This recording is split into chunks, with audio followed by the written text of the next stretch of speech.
ఎన్నికల షెడ్యూల్ వచ్చిన తర్వాత సీఎం రేవంత్ రెడ్డి నాలుగోసారి పాలమూరులో పర్యటించబోతున్నారు. ప్రచారంలో భాగంగా ఇప్పటికే కొడంగల్, నారాయణపేట, మహబూబ్ నగర్ లో పర్యటించిన సీఎం మరోసారి ఇవాళ సుడిగాలి పర్యటన చేయబోతున్నారు.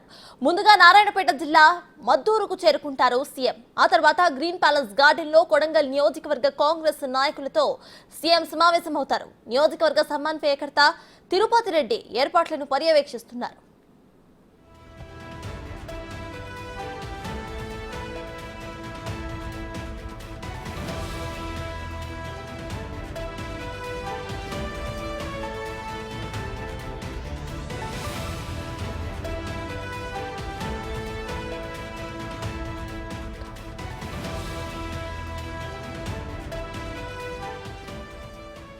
మరిన్ని డీటెయిల్స్ ను మా ప్రతినిధి శంకర్ అందిస్తారు.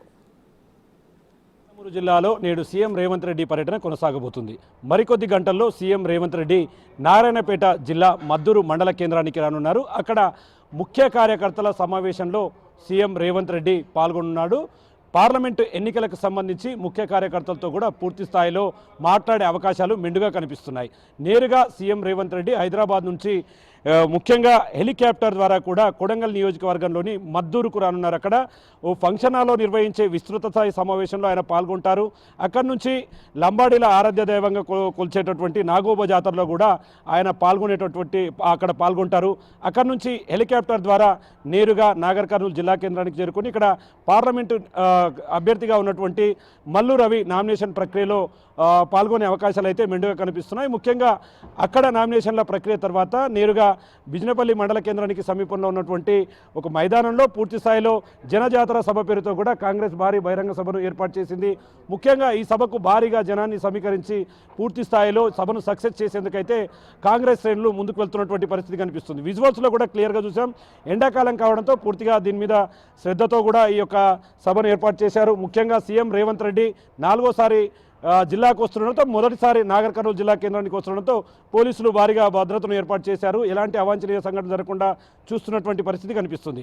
ఎక్కడైతే మద్దూరు నుంచి బయలుదేరిన తర్వాత నాగర్ కర్నూలు నుంచి ఇక్కడికి సీఎం రేవంత్ రెడ్డి రావడానికి దాదాపు 5-6 గంటల మధ్య ప్రాంతంలో కూడా ఈ సభా వేదిక మీద నుంచే సీఎం రేవంత్ రెడ్డి పూర్తి స్థాయిలో మాట్లాడే పరిస్థితి అయితే ఇక్కడ కనిపిస్తుంది. ముఖ్యంగా పార్లమెంట్ ఎన్నికల సమయంలో ఉమ్మడి పాలమూరు జిల్లాకు సంబంధించినటువంటి నాగర్ కర్నూలు, మహబూబ్ నగర్ ఈ రెండు అసెంబ్లీ సెగ్మెంట్లకు సంబంధించి కాంగ్రెస్ తన ఖాతాలో వెచ్చుకునేందుకైతే ఉత్సాహంగా ముందుకు వెళ్తుంది. దీనిపైన సీఎం రేవంత్ రెడ్డి కూడా పూర్తి స్థాయిలో స్పెషల్ దృష్టి సారించారు. నియోజకవర్గంలో ఈ 2 సీట్లను కూడా తన ఖాతాలో వేసుకునేందుకైతే రేవంత్ రెడ్డి వ్యూహాత్మకమైనటువంటి రచనలతో ముందుకు వెళ్తున్నటువంటి పరిస్థితి కనిపిస్తుంది.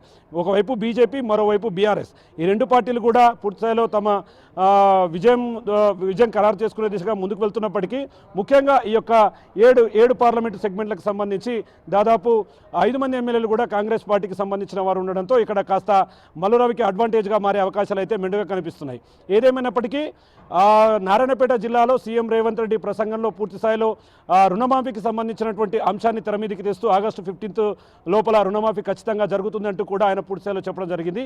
ఈ నేపథ్యంలో అక్కడ ఏదైతే ముదిరాజులకు సంబంధించినటువంటి బీసీడీ నుంచి బీసీఏ వర్గీకరణ ఖచ్చితంగా తోడ్పాటును అందిస్తామని చెప్పడంతో కూడా ఒకసారిగా పాలమూరు పార్లమెంట్ అభ్యర్థిగా ఉన్నటువంటి వంశీచంద్రరెడ్డికి కాస్త ప్లస్ అయినటువంటి పరిస్థితి. మరి ఈరోజు పార్లమెంట్ ఎన్నికలకు సంబంధించి నాగర్ కర్నూలు సెగ్మెంట్ మల్లురవికి సంబంధించినటువంటి పూర్తిగా మద్దతు ప్రచారం ఉంటుంది. అదేవిధంగా మద్దతు సభలో కూడా ఆయన పాల్గొనబోతున్నారు. మద్దతుగా ఆయన ఖచ్చితంగా ఇక్కడ పార్లమెంటు నియోజకవర్గంలో మల్లురవిని గెలిపించే దిశగా కూడా కాంగ్రెస్ ముందుకు వెళ్ళాలని చెప్పి కూడా పిలుపునిస్తారు. అదేవిధంగా ఏదైతే నాగర్ కర్నూలుకు సంబంధించి సాగునీటి అంశాలను ప్రధానంగా తెరమీదికి తెచ్చే అవకాశాలు కనిపిస్తున్నాయి.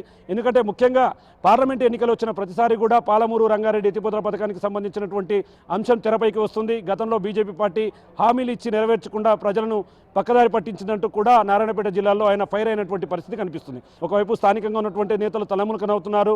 మంత్రులు, స్థానికంగా ఉన్నటువంటి ఎమ్మెల్యేలంతా కూడా దీని మీద పూర్తి స్థాయిలో దృష్టి సారించారు. ఇప్పటికే స్థానిక ఎమ్మెల్యేగా ఉన్నటువంటి రాజేష్ రెడ్డి, అదేవిధంగా అభ్యర్థిగా ఉన్నటువంటి మల్లురవి సైతం కూడా ఈ సభ ఏర్పాట్లను దగ్గరుండి గత 2 రోజుల నుంచి కూడా చూస్తున్నారు. ఏదేమైనప్పటికీ మరికొద్ది గంటల్లోనే ఈ యొక్క సభ ప్రారంభం కాబోతుంది. సభను సక్సెస్ చేసి పార్లమెంట్ ఎన్నికల్లో తమ సత్తా చాటేందుకైతే కాంగ్రెస్ ముందుకు వెళ్తున్నటువంటి పరిస్థితి కనిపిస్తుంది. ఇది ఇక్కడ ఓవరాల్గా ఈరోజు సీఎం రేవంత్ రెడ్డి పర్యటనకు సంబంధించినటువంటి లేటెస్ట్ అప్డేట్. కెమెరా పర్సన్ నాగేష్తో శంకర్ గౌడ్, బిజినపల్లి నుండి.